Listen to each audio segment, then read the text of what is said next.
వానరాత్రి దొంగ. ఒకనాడు బస్రా పాలకుడైన అమీర్ దగ్గరకు నగర కొత్వాలు ఒక యువకుణ్ణి తీసుకువచ్చి, ప్రభు, వీడు ఆరితేరిన దొంగ. రాత్రి జడివాన కురుస్తున్న తరుణంలో మన నగర శ్రీమంతుల్లో ఒకడైన దావూద్ ఖాన్ ఇంట ప్రవేశించి దొరికిపోయాడు అని చెప్పాడు. అమీర్ ఆ యువకుడికేసి చీదర పడుతున్నట్టు చూసి అంతలోనే ఆశ్చర్యపోయాడు. వాడిలో దొంగ లక్షణాలు లేకపోగా ఎంతో హుందాతనం కనిపించింది. దొంగతనం చేసేందుకే ఆ ఇంట ప్రవేశించావా అని అమీర్ యువకుణ్ణి ప్రశ్నించాడు. అవును ప్రభు అని యువకుడు వినయంగా అన్నాడు. అలాగా, అయితే నువ్వు చేసిన ఆ నేరానికి శిక్ష ఏమిటో తెలుసా? చేతులు రెండు ఖండించడం అని అమీర్ అన్నాడు. యువకుడు తలాడించి ఊరుకున్నాడు. వాడికి తాను నిర్దోషినని వేడుకోవడం ఇష్టం లేదని అమీర్ గ్రహించి, సరే వీణ్ణి ఖైదులో వేయి, రేపు శిక్ష అమలు చేస్తాను అని కొత్వాలుతో అన్నాడు. ఆ రాత్రి అమీర్ ఖైదీలుండే కొట్లకేసి వెళ్ళాడు. అక్కడ అతడికి ఎవరో శ్రావ్యంగా పాడుతూ ఉండడం వినిపించింది. అమీర్ ఆ దిక్కుకు వెళ్ళి ఆ పాడుతున్నది రేపు శిక్ష పొందుతున్న యువకుడని తెలుసుకున్నాడు. అమీర్ వాణ్ణి సమీపించి, నువ్వు దొంగవు కాదన్న అనుమానం నాకు కలిగింది. రేపు నిన్ను చేతులు నరికేందుకు వధ్యస్థానానికి తీసుకువెళ్ళినప్పుడు అక్కడ చేరిన జనం ఎదుట మరొకసారి ప్రశ్నిస్తాను. ఆ శ్రీమంతుడి ఇంట దొంగతనానికి కాక మరెందుకు ప్రవేశించినట్టో చెప్పు. ఆ స్వల్ప నేరానికి నిన్ను 1 నెలపాటు ఖైదు చేయించి విడుదల చేస్తాను అని అన్నాడు. ప్రభు, తమ దయకు చాలా కృతజ్ఞుణ్ణి అని యువకుడు ఎంతో వినయంగా అన్నాడు. వాడు రేపు తన సలహా ప్రకారం చేయగలడన్న నమ్మకం వజీరుకు కలిగింది. మరుసటి రోజున శిక్ష అమలు జరగగలదని తెలిసి నగరవాసులు వేల సంఖ్యలో అక్కడ చేరారు.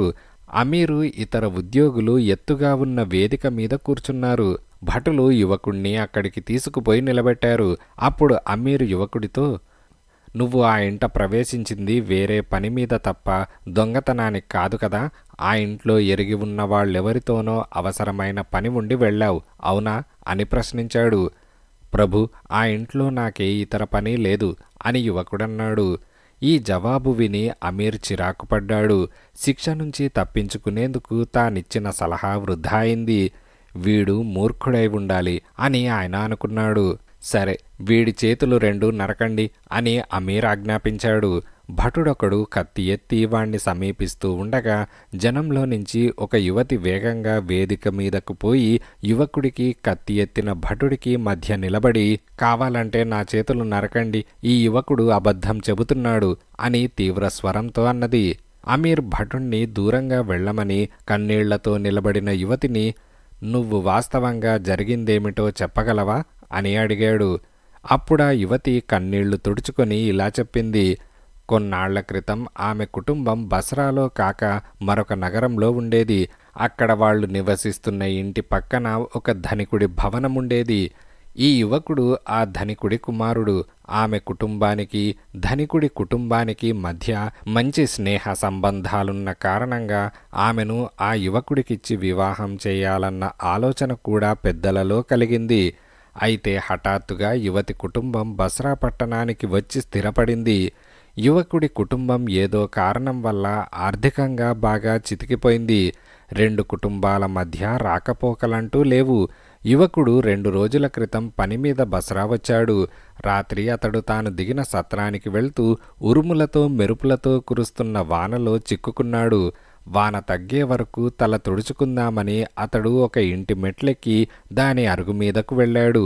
ఆ ఇల్లు ఒకప్పుడు తన పొరుగున నివసించిన యువతి కుటుంబానిదని అతడికి తెలియదు.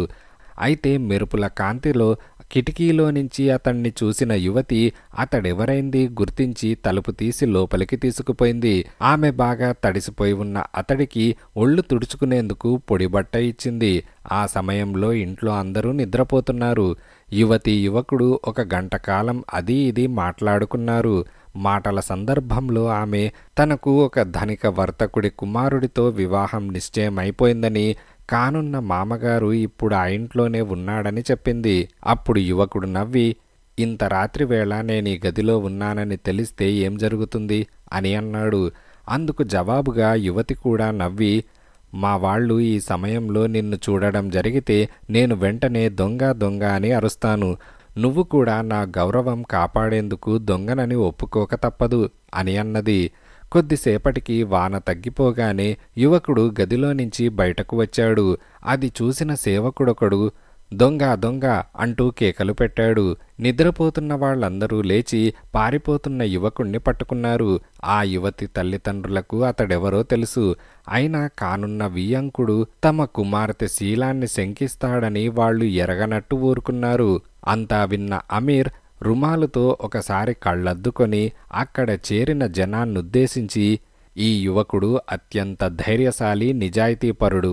ఒక అమాయకురాలైన యువతికి ఎలాంటి కళంకము రాకుండా ఉండేందుకుగాను తన 2 చేతుల్ని కోల్పోయేందుకు కూడా సిద్ధపడ్డాడు. త్యాగమంటే ఇది. నాకు కుమార్తె లేదు కాని ఉంటే ఆమెను ఇతడికిచ్చి నా అల్లుడిగా చేసుకునేవాణ్ణి అని అన్నాడు. ఆ మరుక్షణం యువతి తండ్రి జనంలో నుంచి వజీర్ దగ్గరకు వచ్చి అతడికి నమస్కరించి, ప్రభు, నా కుమార్తెను ఈ యువకుడికిచ్చి వివాహం చేసేందుకు అనుమతించండి. ఇతనెవరైంది చెప్పకుండా అందరినీ మభ్యపెట్టినందుకు సిగ్గుపడుతున్నాను అని అన్నాడు. ఆ మాటలకు అమీర్ చిరునవ్వు నవ్వాడు.